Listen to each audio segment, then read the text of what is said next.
and welcome to a little Brucey bonus for the end of the week. I felt a bit bad on Wednesday's video that I didn't get through all the comments on last week's episode, and if you've gone to the trouble of leaving a comment, then the least I can do is reply to it.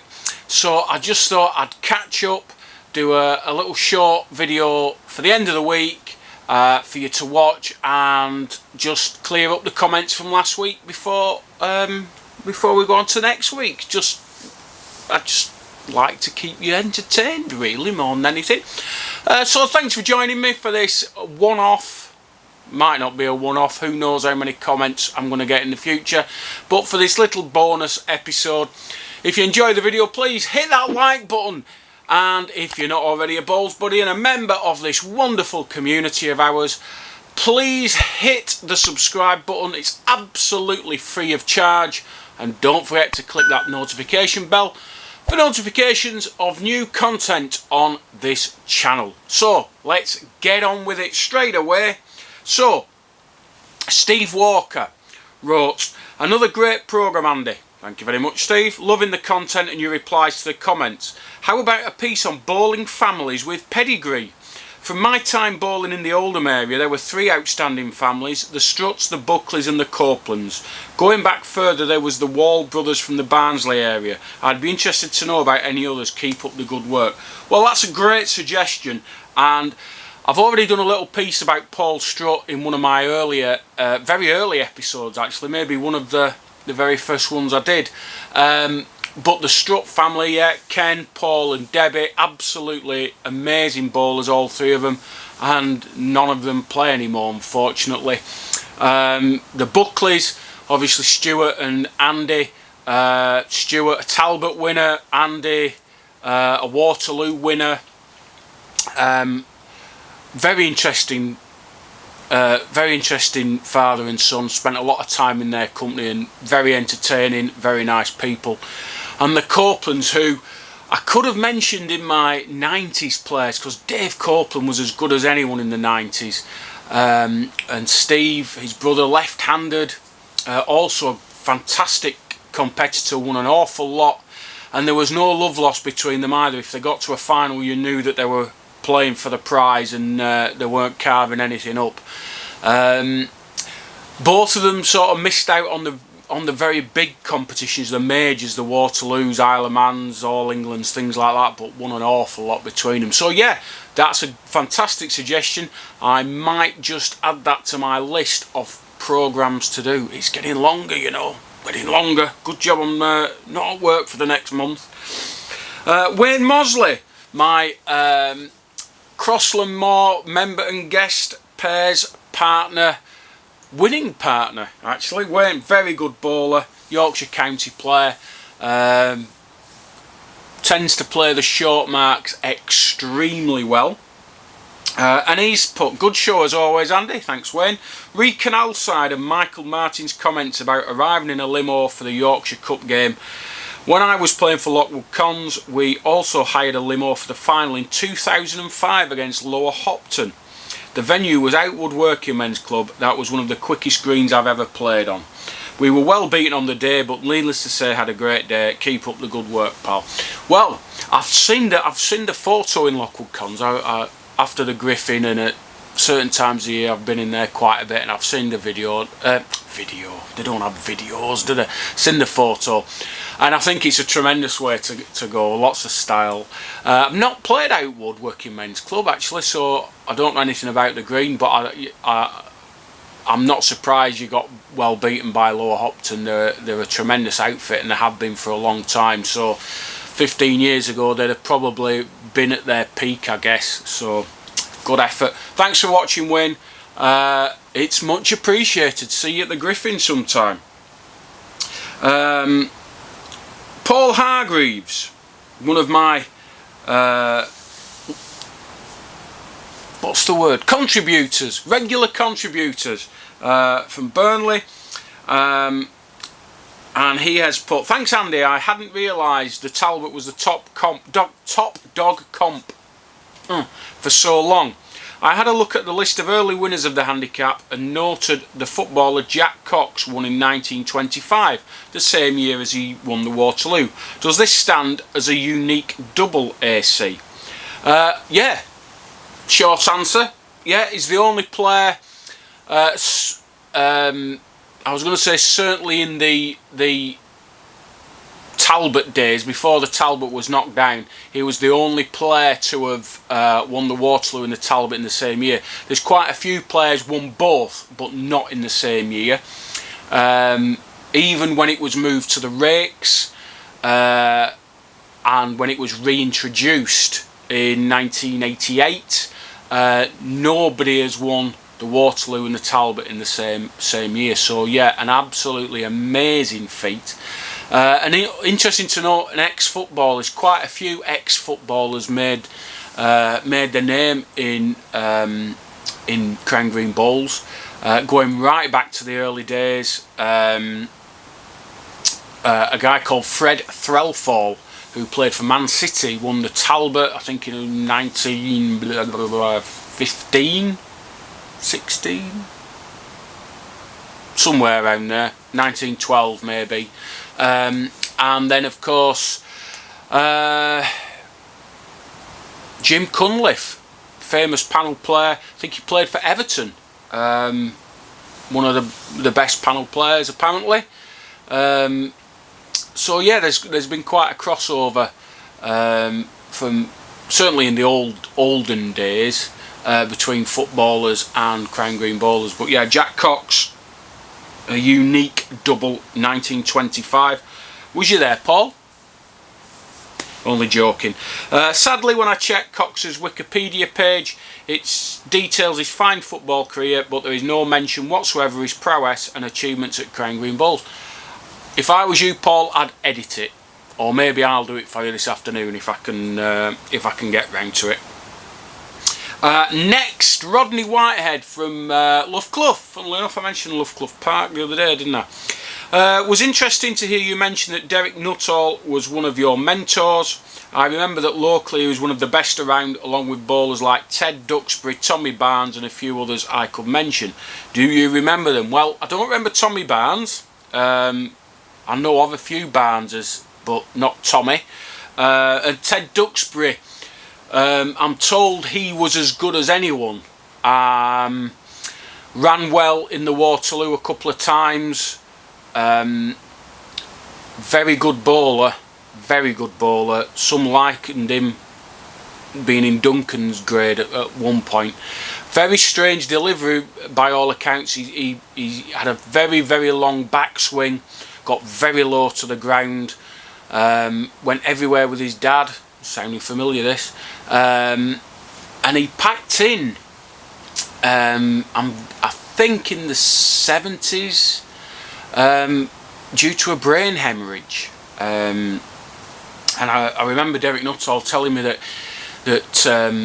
Ted sent every bowler as though his life depended on it. Very serious player, very good player, very competitive. Every ball was like his life depended on it, and he thinks that's what caused the brain hemorrhage. Now, I actually played Ted in the 90s. He made a little bit of a comeback. I don't know if it was a prolonged thing, but I played him at Haslingden Bowling Club, which was his home green, but played him in the competition on there, and there was a lot of interest. Certainly at the bowling club, there was people, in the Duxbury camp and people in the Cairns camp, and it was a bit of a showdown between the two. Well, the two of the best players Rosendale's seen, I guess. That's how they were talking about it. To me, it was just another first round game, and I got the better of him. You could tell he was rusty. But you also could tell that he was a very good player in his pomp. And I believe he's living in Ireland now. Doesn't bowl at all. Who knows? He might be watching this in Ireland. I doubt it. But and in a sort of circuitous route, it's down to Ted that I got hold of Glennie Howarth's memoirs, which again I mentioned, and that's amazing. It's online somewhere. I put it online. I can't remember if it's in my Bowler's World archive on Facebook or somewhere else, but that is an amazing read. If anyone is interested, get in touch with me and I will try and get the PDF to you. It is an incredible read. Really shows you an insight of what professional bowling was like in the 50s and 60s. Really, really interesting. Did you ever come across Glennie Howarth from Haslingden? Well, I've just mentioned him. I never met him. I think he died before I was around. Again, I knew of him, and like I say, I've got the memoirs. There was a local comp played annually on Greenfield back in the day, which was named the Glenn Howarth Trophy, surprisingly. Started somewhere around 1970, I think, and was a huge trophy. I've been trying to establish what year it was last played for and whether the winner still has the trophy. Do you or any of your subscribers have knowledge or recollections of this? I remember the Glennie Howarth Trophy being played on Greenfield maybe into the mid-80s, late 80s. I never entered it, and I'll tell you the little story why. Now, as you know, I'm a massive historian when it comes to bowls, and I was, even when I was a kid. I was so interested in the game, I wanted to know all about it. And I remember bowling at Greenfield Park for Edgeside C team, and I was maybe 15 years old, possibly. Actually no, I would have been playing for the B team by then, so I was maybe 15 years old. And I went into the bowls hut at Greenfield Park, and Glennie Howarth's widow was sat there with a massive scrapbook full of photos, press cuttings. It just looked absolutely fascinating, and there was a few people sat round with her looking at it, and all older people. So I wandered over and just has a little peek over somebody's shoulder, and she basically told me to clear off, and that lads of my age had no right to be on a bowling green. So yeah, that was that. I lost interest, I'm afraid, and that's one of the main reason I never entered the Glennie Howarth Memorial Trophy, because I didn't like his wife particularly, and I thought she was a horrible person. And I hope I've not upset anyone saying that, but she was absolutely horrible to me. So there you go. So yeah, if anyone knows any more about the Glennie Howarth Trophy and where it might be, please get in touch and I'll pass. Well, I'll talk about it. Jim Courtney, really enjoyed the video again, Andy. It made me realise about all the pub greens that have gone in the Liverpool area. When I started playing in the 70s, the Tuesday night City League was all on pub greens, and 99% have all gone. They were good times and happy memories, absolutely. And as I was talking about on Wednesday, it's not just the pub greens that are going, it's the parks greens, it's all greens. They all cost money. People that own them or have responsibility for them don't see the value in them. They only see the pound notes. Do they have pound notes anymore? Alright, the pound coins.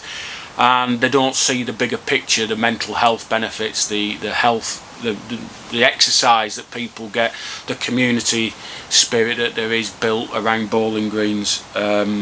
So yeah,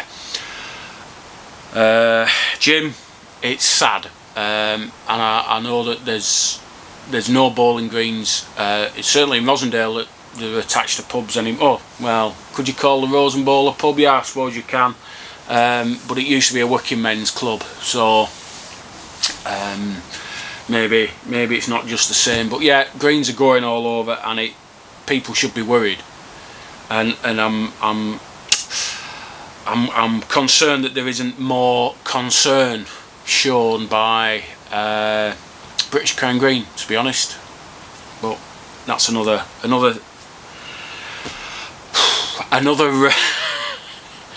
episode for another day. Sorry, I'm just getting ahead of myself. Tommy Hayes, the mighty atom, wonderful bowler. Andy, do you think we miss newspaper coverage? In the 80s and 90s we had great coverage in the Manchester area. We used to have the MEN, which used to provide great coverage and indeed ran its own comp, which got upwards of 1,000 entries. Also, in my own Tameside area, we had coverage by Eric Thornley. Okay, we've got the net, but newspapers used to reach non-bowlers. The net just reaches bowlers.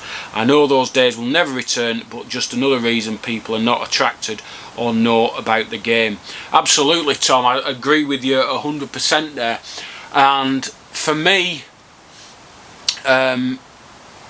one of the reasons my dad used to buy the Daily Telegraph is because the Daily Telegraph had bowling in on a Tuesday and a Friday, and also had results in every day of the week, and that was sort of the last national newspaper that still had them.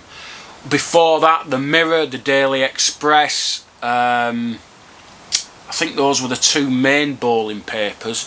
They used to have results in, and I remember my mum when the Cairns bedding competition was going on at Edgeside, she used to ring the newspapers up with the results and they'd put them in the following day, and just the fact that it was in a national paper made it feel like the game was big and thriving, and the fact that they were covering it was brilliant. And now even local newspapers don't have anything in. Even Rosendale, the Rosendale Free Press is now part of Manchester Evening News Group. There's nothing in about bowls. There was at one point a column that was written by somebody. Wasn't me, but it had the results in, had the league tables in, had a little bit about some of the games and the competitions that were going on. And now there's nothing. Even if you send them things, it doesn't get in. And you're absolutely right, Tom. The only people that see the bowls results these days are people who are interested in bowls. They're not listed anywhere else, and we are rapidly becoming not even a niche sport. We're just disappearing. It's like we don't exist anymore. And I know if we have a bad winter, well, go back 20 or 30 years ago, whenever there was a bad winter, there'd always be a TV crew going to the panel when they were playing in snow, and there'd be TV there and magazines and people like that. I think even now that wouldn't happen. Nobody's interested. We're the most minority of minority sports, and I don't see a way back. I can't see newspapers ever taking an interest in us again. Anything that we do online is only seen by bowlers. So what do we do? I'm trying to do this, but again I think I'm only getting to bowlers because who else would be interested? I don't know what the answer is, Tom, but I'm in total agreement with you. It was really, really important to have that newspaper coverage. I don't know any areas that have that level anymore. Maybe Mid Cheshire, maybe Shropshire. I honestly don't know. I know the Manchester Evening News never have anything in anymore. Rosendale Free Press, Lancashire Evening Telegraph. There's nothing in, nothing at all. In fact, I only read the papers when I go to my mum and dad's. So maybe that's the reason. But thanks for the support, Tom, and thanks for the comment. That's great. I'm going to miss that one out. John Lawler, great watch, AC. You mentioned Budenbergs. It was a pleasure to watch you guys on the old green in the Premier League. My favourite was Lee Lawton. Thanks, John. Is he still playing, do you know? Well, I don't know if I should answer you now. I'm a bit upset. No, Lee packed in several years ago now. He actually made a comeback and just played in a couple of comps. I think the comps he entered, he won. One of those was at Dobbies. He basically decided to take his son playing football, and he's a very good goalkeeper now. Is Lee's son? I think it's Joe. Is it Joe? Joseph? Yeah. So, and he's doing coaching. He's coaching a bit of football, and I think he's just spending more time with his family, and you know, I've said it many times, the allure of Crown Green Bowls, playing in competitions every day nearly, you know, 6 competitions a weekend, it's not there anymore. The money isn't there, there's nothing at the end of it, there's nothing to aim for, and all it is hassle. And whilst you enjoy it, you do end up getting a bit stale and a bit fed up. and Lee probably played in more competitions than anybody. But I don't think he misses it. I haven't seen him since he played at Dobbies in the competition there. Maybe that was 5 years ago, 4 years ago. I can't just remember. Yeah, doesn't play anymore. Long story short. Joe Carr, the filed flyer. Hi Andy, Green's shutting. The Rakes were shut all season, but looks like Leighton is up and running again. Well, that's good news. Leighton Institute is a tremendous venue. Played a few games there in August, September. I'm playing there next season. Cleveland's can't muster teams anymore. Again, sad. Cleveland's working men's club, I think he played at. Always had lots of players, lots of teams, because people retired there. Bowlers from all over the northwest retired to Blackpool and Cleveland, and they were never short of players. So that's really sad. A little mention and a laugh. Won a small pairs last year at Ellswick with Mike Fleming. Was it a Vets? Joe? Only £150 first prize. Open the envelope. Only £149 in it. Now, it's never good when your envelope rattles. That's never a good sign. Organiser said somebody put a pound short in his entry. Yeah, that is funny. Anyway, just had my COVID-19 second jab this week in a phase 3 trial. Not helping me, still daft as always. Nice to hear, Joe, and also nice to be helping out with the vaccine. Well done to you. And the last word will go to Gary Nicholson. The Walsgrave is the only pub left in Coventry with a bowling green, and that is as sad as it gets, because at this rate there'll be very few pubs with any bowling green facilities left, especially once we get back to some level of normality. So I hope you've enjoyed that little catch-up episode. I felt bad about not answering those comments, so please like the video if you enjoyed it. Please comment if you've anything to say, anything you want me to answer, anything you want me to do. I'll try and do that, and I just want you to know that I do read all these comments, and I do thank you so much from the bottom of my heart for spending the time writing them and watching these videos. So I'll leave it there. Have a great weekend. I'll see you on Wednesday, hopefully, for another bit of a talking bowls type scenario. I'm going to keep working on a video that I've got I've actually got 2 in the pipeline. One's a little surprise, and the other's about the Talbot. Doing a bit of research on that at the minute. So hopefully those will be coming out before Christmas. Hopefully I'll be getting over to the Griffin in early December, so may be able to get out and about and talk to a few people and see what's happening. But until then, have a great weekend, stay safe, and I'll see you next week. Thanks for watching.